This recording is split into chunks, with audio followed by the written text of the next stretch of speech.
বিশ্বের 200 কোটি মুসলমান তা সহ্য করতে পারে না, পারবে ইনশাআল্লাহ।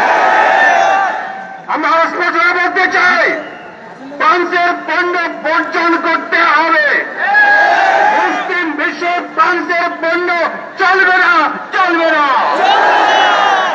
আমরা স্পষ্ট করে বলতে চাই, আমাদের সরকারকে ফ্রান্সের দূতকে ডেকে এনে তীব্র জ্ঞাপন করতে হবে।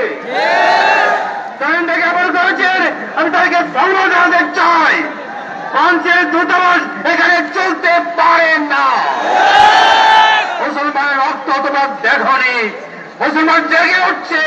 ইনশাআল্লাহ ফ্রান্সের এবং তার সহযোগী ভারতের উদ্যোগের মোকাবেলা করবে ইনশাআল্লাহ। আপনাদের ধন্যবাদ। আসসালামু আলাইকুম।